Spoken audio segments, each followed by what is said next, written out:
Hello സുഹൃത്തുക്കളെ, അപ്പോൾ ചക്കപ്പഴം ചേർത്തിട്ട് ഞാൻ ഇന്നൊരു ഡെസേർട്ട് ഉണ്ടാക്കിയാണ് കേട്ടോ. അപ്പോൾ ചക്കപ്പഴത്തിൻ്റെയും മാങ്ങാപ്പഴത്തിൻ്റെയൊക്കെ കാലമാണല്ലോ അപ്പോൾ കസ്റ്റാർഡ് പൗഡറും പാലും ചേർന്ന് എന്തുണ്ടാക്കിയാലും ഒരു ഡെസേർട്ട് ആയാലും ഒരു ഡ്രിങ്ക് ആയാലും വളരെ ടേസ്റ്റിയാണെന്ന് നമ്മൾ ഇതിനു മുമ്പ് കണ്ടു കഴിഞ്ഞതാണ്.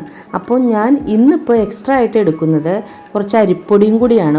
അരിപ്പൊടിയും പാലും കൂടി ചേർന്നൊരു മിശ്രിതമാണ്. അപ്പോൾ നമ്മൾ സാധാരണ അരിപ്പൊടി പാലിൽ കാച്ചിയെടുക്കുന്ന പോലെ കാച്ചിയെടുക്കുക കേട്ടോ. കാച്ചിയെടുത്ത് കുറുക്കൊക്കെ ആക്കില്ലേ, നമ്മൾ കുറുക്ക് കുട്ടികൾക്ക് കൊടുക്കാനുള്ള കുറുക്കൊക്കെ ഉണ്ടാക്കുന്ന പോലത്തെ ഒരു മിശ്രിതം നമ്മൾ കാച്ചി മാറ്റി വെച്ചേക്കുക. അതുപോലെ തന്നെ കസ്റ്റാർഡ് പൗഡറും ഇട്ട് നമ്മൾ പാലൊഴിച്ച് കൊടുത്തിട്ട് നമുക്ക് അതുപോലെ തന്നെയുള്ള ഒരു കൺസിസ്റ്റൻസിയിൽ നമുക്കൊരു മിശ്രിതം ഉണ്ടാക്കി വയ്ക്കാം.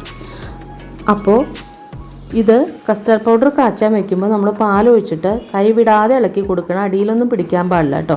അതുപോലെ പാലും അരിപ്പൊടിയും കാച്ചുമ്പോഴും അതും പ്രത്യേകം ശ്രദ്ധിക്കേണ്ടതാണ്. അടിയിൽ പിടിക്കാതെ പ്രത്യേകം ശ്രദ്ധിക്കേണ്ടതാണ്. ഇതുപോലെ കൈ വിടാതെ ഇളക്കി കൊടുത്തു കഴിഞ്ഞപ്പോൾ നമുക്കിതുപോലെ കുറുക്ക് പോലത്തെ ഒരു മിശ്രിതം കിട്ടിയിട്ടുണ്ട്. അതിലേക്ക് ഞാൻ ചക്കപ്പഴം ആഡ് ചെയ്ത് കൊടുക്കുകയാണ് കേട്ടോ. അപ്പോൾ ചക്കപ്പഴം നേരത്തെ തന്നെ കുനുകുന അരിഞ്ഞ് മിക്സിയിൽ അടിച്ച് വെച്ചിരുന്നു. അത് ഞാൻ ഈ കസ്റ്റാർഡ് പൗഡറിൻ്റെ മിശ്രിതത്തിലേക്ക് ആഡ് ചെയ്ത് കൊടുക്കുകയാണ്. അപ്പോൾ നമ്മൾ ആഡ് ചെയ്ത് കൊടുക്കുമ്പോൾ നമ്മൾ അപ്പം തന്നെ ഇത് ഓഫാക്കുന്നുണ്ട് സ്റ്റവ്. ഇതൊന്ന് മിക്സായി കഴിഞ്ഞാൽ ഉടനെ ഓഫാക്കുവാണ്. കാരണം ചക്കപ്പഴം അധികം വേവാൻ ഈ ഡെസേർട്ടിൽ നമുക്ക് ചക്കപ്പഴം കൂടുതൽ വെന്ത് കഴിഞ്ഞാൽ വേറൊരു ടേസ്റ്റാണ്. അതുകൊണ്ട് നമുക്ക് ഒരുപാട് വേവ് വേണ്ട. അതിന് ശേഷം രണ്ടും നല്ലപോലെ ആറിയതിന് ശേഷം ഞാനൊരു മിക്സിയുടെ ബൗളിലേക്ക് ഈ ചക്കപ്പഴം മിക്സിയിലടിച്ചതും കസ്റ്റാർഡ് പൗഡറും പാലും ചേർന്ന മിശ്രിതവും പാലും അരിപ്പൊടിയും ചേർന്ന മിശ്രിതവും ആവശ്യത്തിന് പഞ്ചസാരയും ഒക്കെ കൂട്ടി ഞാൻ ഓരോ മിനിറ്റ് ഇടവിട്ട് അടിച്ചു വെച്ചു. ഒരു 3 പ്രാവശ്യം അടിച്ചു വെച്ചു കേട്ടോ. അത് നല്ലപോലെ ഒന്ന് സോഫ്റ്റായി കിട്ടാൻ വേണ്ടിയാണ് അങ്ങനെ ഇടവേള വിട്ട് 3 പ്രാവശ്യം അടിച്ചു വെച്ചത്. അതിന് ശേഷം ഞാൻ ചക്കപ്പഴം കുനുകുന അരിഞ്ഞെടുക്കുകയാണ് കേട്ടോ.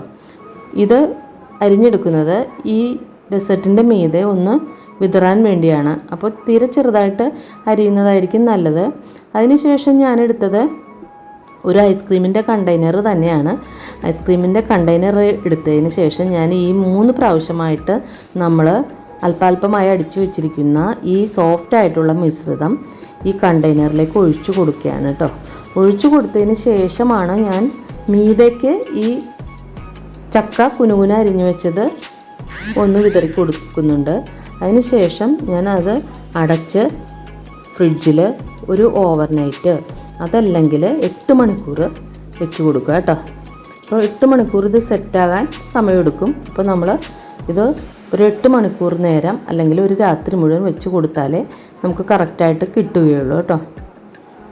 അപ്പോൾ പിറ്റേ ദിവസം ഞാൻ ഇത് തുറന്ന് നോക്കിയപ്പോൾ ഈ പരുവത്തിലാണ് നമുക്ക് കിട്ടിയത്. അപ്പോൾ വളരെ ടേസ്റ്റി ആയിട്ടുള്ളൊരു ഡെസേർട്ടാണ്. നിങ്ങളും ഒന്ന് ട്രൈ ചെയ്ത് നോക്കൂ.